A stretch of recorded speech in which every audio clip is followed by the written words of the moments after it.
breaking news, and we have some of the remarks you made during your acceptance speech. Let's listen. I hate this damn debate about, like, oh, we don't need the media. Like, it is not true. Think about what makes this. I love this country. I'm a beneficiary of this country.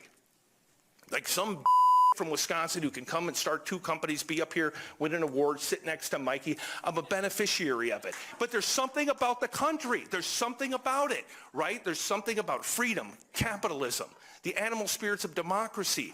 But at the core of that is maybe transparency, maybe a free press, maybe the ability to do your job without worrying to go to jail, maybe the ability to sit in a war zone and tell people what's actually happening so they're not just looking at distortion matters. It matters profoundly. It's why it's not like we just love getting up at 3 or 4 in the morning doing this every single day. Like, we do it because we love it. We do it because it matters. The work that we do matters. Everything we do is under fire. Elon Musk sits on Twitter every day, or X today, saying, like, we are the media, you are the media. My message to Elon Musk is, bullshit. You're not the media. You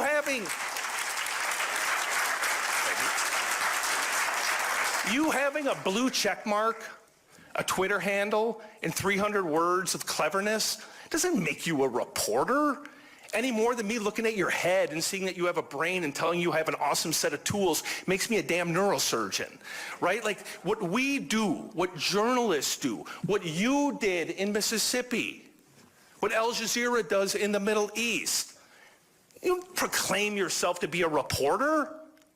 Like, that's nonsense. Like, being a reporter is hard, really hard. You have to care. You have to do the hard work. You have to get up every single day and say, I want to get to the closest approximation of the truth without any fear, without any favoritism. You don't do that by popping off on Twitter. You don't do that by having an opinion. You do it by doing the hard work. Yeah, come on, slow clap, everybody. Whoa. First of all, I've got to say, extraordinary content. It needed to be said. Yeah. It continues to need to be said. Okay, I really don't know what they are clapping about and what they are so happy about. There was nothing informative about that. In fact, I feel slightly dumber for even listening to it. Now, that Jim guy who actually, was accepting his award, the funny thing is, I don't think Joe and Mika actually caught this, or maybe they were just subconsciously, just clapping because, oh, that was just so great. He's just, dunking on Elon Musk at how anybody could be a reporter. And the funny thing is, they're opinionists, both Joe and Mika. They don't do any natural reporting. They don't break any news. They're not out on the field. So what are they clapping about? They're pretending like they're actually journalists. They are not. And the notion about like anyone could be a journalist, actually anyone really, you can be.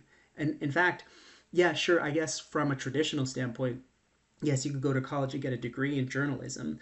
But as someone who went into journalism, or at least mass communications, you don't need a degree for half the things that you learn. Yes, it's true. There's like certain aspects of how to report and making sure you don't have a bias. But guess what? These individuals don't actually disclose their biases.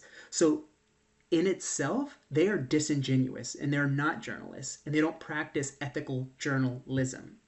That's the problem that people have nowadays, and that's the things that they don't understand.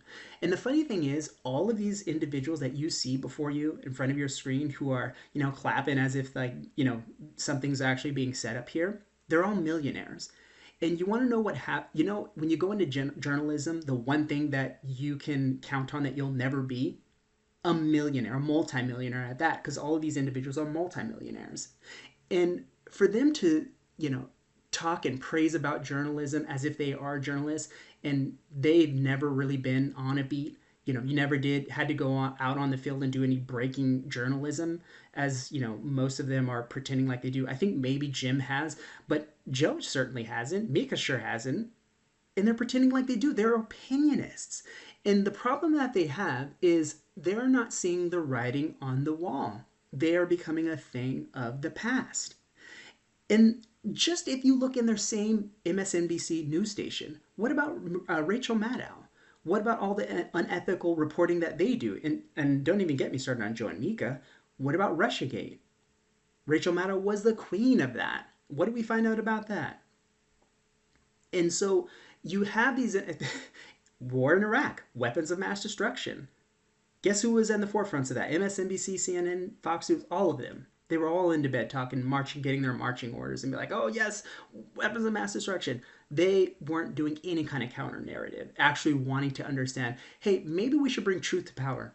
I never heard of that back in, back in 2001. So it's funny how they like to pretend like, oh my God, you have all these independent news media outlets and, all these people who are, starting to hold our feet to the fire. And they have an issue with that. They're no longer gatekeepers. It's not about, someone getting in front of, a camera and then reporting of on a certain story. It's not that they're afraid of. What they're afraid of is getting exposed. And all of these news media outlets are getting exposed for the frauds that they are. All the conflicts of interest that we see on a daily basis. And so I think they're finally starting to see the writing on the wall. But let's go ahead and continue because there's some other garbage that they're saying too as well that I'd like to get into.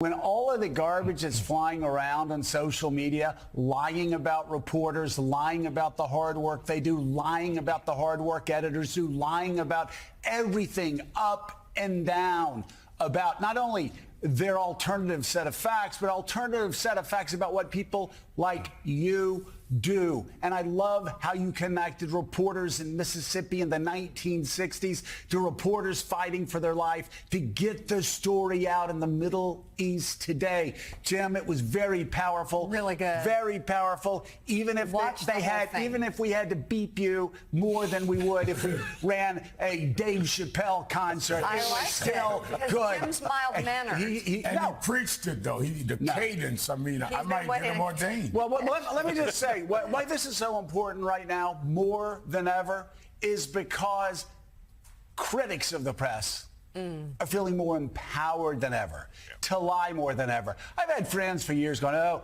I'm so overwhelmed, Joe, by the news. I don't read the news. I go, oh, where do you get your news then? Epic Times. I go, Oh, God. You get your news from a website run by Chinese by conspiracy theorists in a Chinese religious cult. That is where you get the no. Or if social media, people lying every day, every hour, every minute about the news. What you do matters. What the New York Times does matters. What the Wall Street Journal does matters. What Jonathan Lemire does matters. What the Financial Times does matters.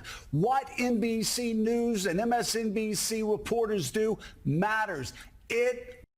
What the toilet does matter. I mean, what is he talking about at this point? I mean, it actually goes on, and they say, honestly, a bunch of nothing. It's essentially a back-patting show. I mean, this is probably one of the most embarrassing clips I've seen from them in a while, and that's saying something. I know as of late, they've just been embarrassing themselves, but essentially they're just trying to save face with all the dunking that's going on as it relates to them going to Mar-a-Lago and essentially, kissing the ring and just the backlash that the MSNBC corporation is now honestly just stained in itself, and they are flailing about. I mean, there is a reason why Comcast is trying to spin it off because it's not profitable at this moment. They are tanking. The ratings are tanking. Viewership is at an all-time low, or it's getting to be an all-time low for many of these individuals. And as I mentioned before, I mean, literally the writing's on the wall, and they only have themselves to blame because, like I said, what they do is not journalism. And in all actually, you could actually trace this back to the Telecommunications Act, which is a story in itself, which was signed into law by none other than Bill Clinton back in '96. And if you don't know what that is, essentially what it was is there was many different news outlets, media outlets, and essentially it allowed for monopolies to happen, and it brought all of these different news organizations down to 6. But yeah, I'm curious what everyone else thinks. What do you think of the clip? What do you think of Joe and Mika just essentially flailing around, embarrassing themselves? Let's know what your thoughts are. Like and subscribe. See you next time.